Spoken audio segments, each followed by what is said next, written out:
And can you see what is there on the screen and guide me what needs to be done? I see a page that says increase project limit. It seems you've reached the project limit for your account. To create a new project, you can either request a limit. Have you been in the situation where you had to take a lot of screenshots, put it in ChatGPT or any similar platforms, ask question, it will give you some response, you're trying it out, and that's still not giving you the desired results? Take a screenshot, come back again, and the loop continues. Have you been there? But what if you don't have to take screenshots, but rather talk to an AI just as though your friend is sitting besides to you? Welcome to day 188 of the 1000 Days of No Code Challenge. Today, we are checking out Google AI Studio and particularly Gemini Live, a tool that lets you talk to AI not just with text or voice, but also with screen share. And trust me, that last one is a game changer. You can literally show Gemini what you're working on, and it will help you debug the code or understand the graph or anything that you're looking for, as though an expert is sitting just besides you, helping you with your steps. So let's not waste any time and see how it all functions.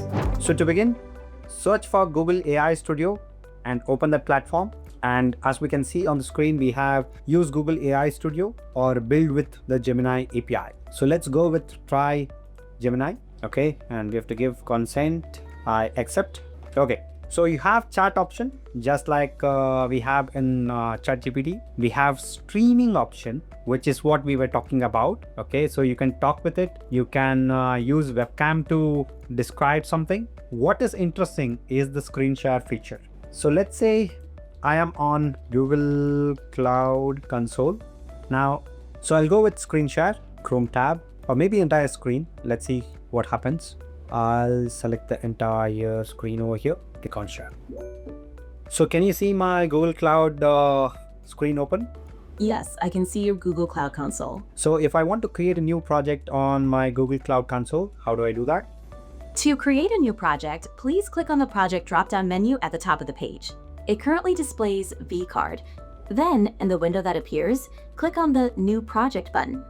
Okay, so I have to click on this one. And what should I click on now? Now you should see a dialog box asking you to enter a project name. Please type in the name of your new project. Keep in mind that the project name needs to be unique and cannot be changed later. Oh, but I have not clicked on anything after I clicked on vCard. So should I be clicking anything to create a new project? Yes. After clicking on the project dropdown, you need to click on the New Project button in the top right corner of the window. This will allow you to create a new project. Okay. And can you see what is there on the screen and guide me what needs to be done? I see a page that says increase project limit. It seems you've reached the project limit for your account. To create a new project, you can either request a limit increase or schedule some existing projects to be deleted after 30 days. What would you like to do? Maybe delete some projects. Okay. To schedule projects for deletion, you can go to the Manage Resources page. You can find the link in the information on the current page. Once you're there, you can select the projects you want to delete. Now guys, imagine you don't have to take screenshots and ask ChatGPT or any other platform like what needs to be done. This is like a live assistant right on your browser. Isn't this amazing? So this is the amazing feature that I was talking about. Okay, of course you can also generate media. Could be image generation or video generation, right? Again, when you click on any of this, it will take you back to the chat window where you can generate the image or video. You can also do building, which is basically to write code, right? As you can see, build apps using the SDK without a key. Try an image generator that uses Imagine, right? So I'll quickly go through create an invoicing app with clients data and invoice. Okay, let me click on build. So it starts building the application for you. Of course, it may take some time because it has to think on what you have asked it to build, and it has to write every single line of code that is needed for the application that you're looking to develop. Now, is this the right approach to build an application?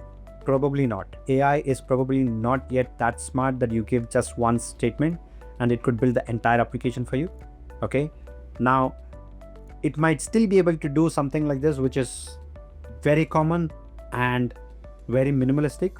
Okay, but if you are looking to build something more complex, then you may have to go step by step, right?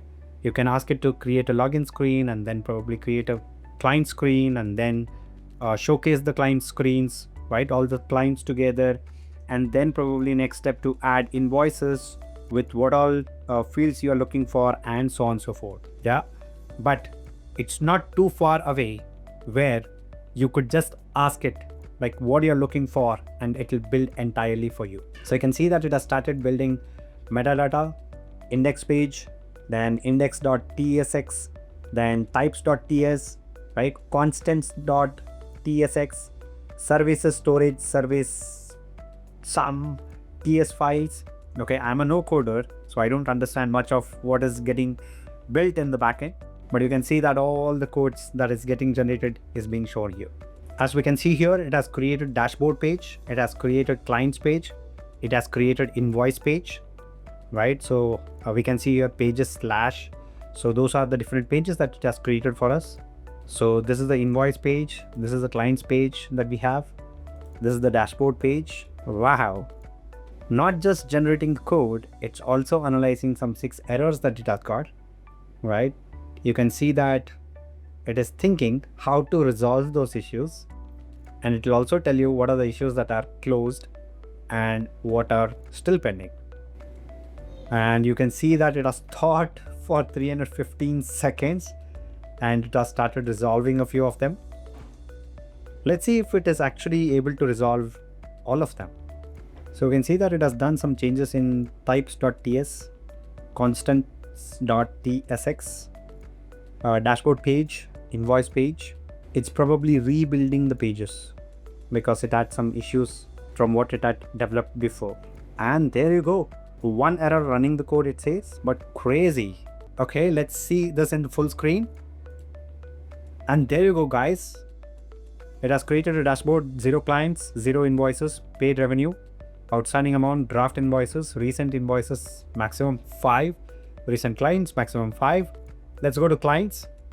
I'll add a client.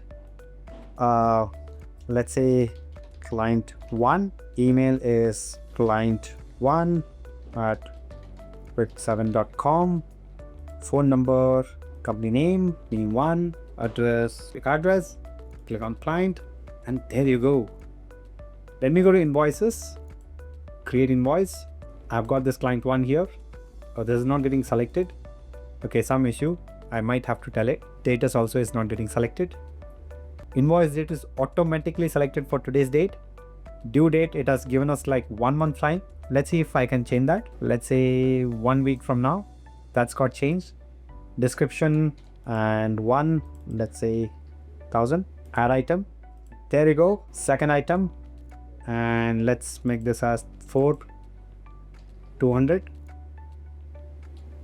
Up, enter, actually created that invoice.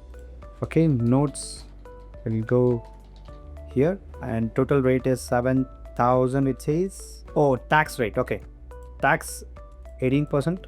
Up, enter is actually closing it, around. So subtotal is 1,800, which is correct. Tax is 324.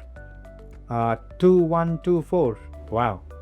It has actually selected the client and the status, but it was not showing on the top down. Isn't this amazing? You just give a single line prompt and it has developed a working application for you.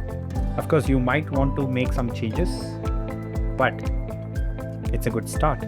Google AI Studio is such a powerful platform, and we have seen examples of that right now. It was already crazy that you could type out something or share screenshots and get answers from AI. But screen sharing and asking as though there is a friend sitting beside to you and getting accurate answers right in your browser is next level thing, guys. You don't have to worry about the prompt, you don't have to worry about the language, you just speak and Gemini will respond back based on what it is able to see on the screen and what you're looking for. So if you've been wondering how to fix something, give Google AI Studio a try and share your thoughts in the comments below. And do not forget to share this particular video with those friends who always get stuck with something and wonder, how do I get rid of this? That's it for today, and I will see you in the next one.